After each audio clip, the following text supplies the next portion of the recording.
Welcome to the Bambanani series.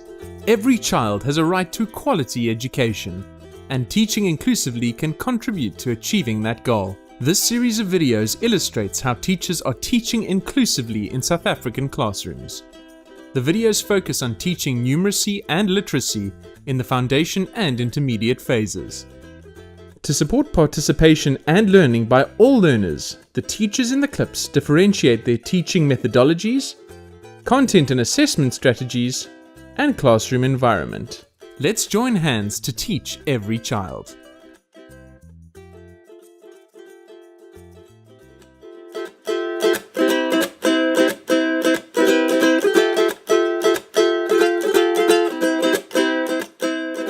I am Annelies Clark. I am an occupational therapist and a learning specialist at Bella Vista School. Today we're going to explore some fun techniques to draw learners' attention to the beginning of a day or to the beginning of a lesson. Some of these movements are based on primitive reflexes, and these are natural reflexes that a baby progresses through his or her first year of life. So it's based on the natural functioning of the neurological system. The movements are a lovely way to facilitate sensory feedback to the body, as well as developing body awareness and the position of the body in space. If the brain is not aware of exactly where the body is in space, a child will almost always struggle to relate other objects to one another. This can relate to anything from placing letters accurately between two lines or starting next to the margin when writing.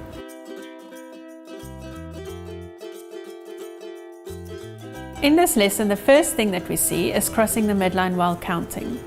This creates subconscious awareness of the left and right side of the body and helps to integrate the left and right side of the brain. In maths, this is important because the discourse of maths needs to be integrated with the numerical understanding. These two competencies are found in the right and the left brain respectively, and movements incorporating both sides of the body have been found to help integrate the two sides of the brain. Cousin, you're going to help us count in twos from 2 to 100. All right, ready? 1, 2, 3. 2, 4, 6, 5, 10, 12, 14, 16, 18, 20.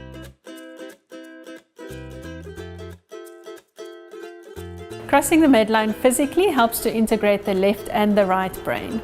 We can do this through hugging and breathing. Children open their arms wide while breathing in slowly and deeply, then closes their arms around them and hug while breathing out slowly. This move promotes relaxation and a sense of well-being through deep pressure. Deep pressure is known to have a calming effect on the sensory system, and this move may be beneficial for the very active or the anxious child. And we're going to start with a nice big deep breath in. And then we're going to hold it and out. And another one.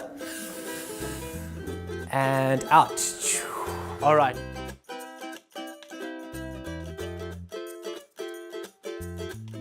The vagus nerve supplies all the vital organs in your body, and it connects these organs to the brain.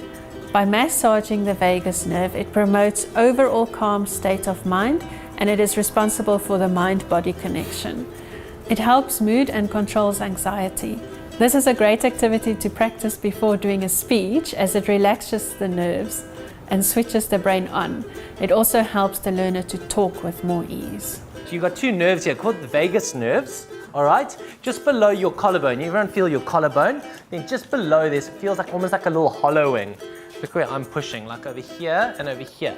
Now that nerve connects our heart to our brain. So it gets us, and once we're feeling good, then it gets our brain feeling good. So I want you to just try find that little gap and then massage it on both sides for a count of 8. 1, 2, 3, 4, 5, 6, 7, and 8. Don't break your collarbone, Alex.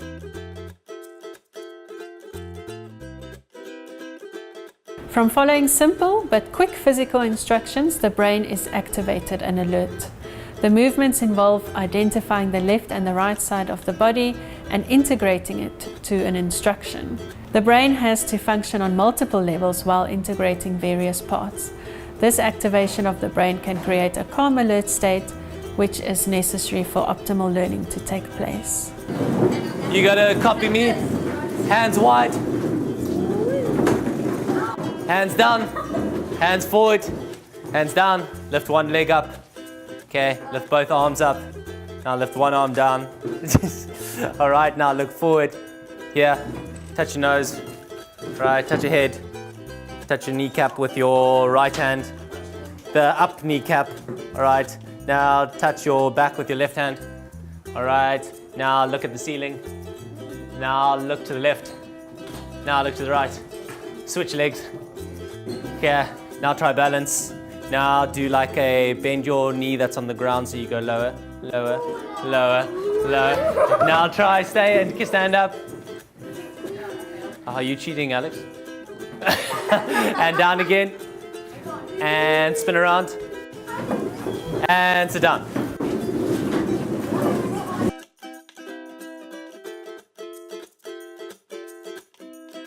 This move stimulates easy transition between visual, auditory and kinesthetic learning. It promotes eye-hand coordination, crossing the midline and visual integration. You're going to move your hand side to side, but you're going to focus on that thumb. So first we're going to go to our left and then we're going to go to our right. So again, have it right in front of you, eyes moving with you as you move across to the left, bring it back to the middle and eyes move across to the right.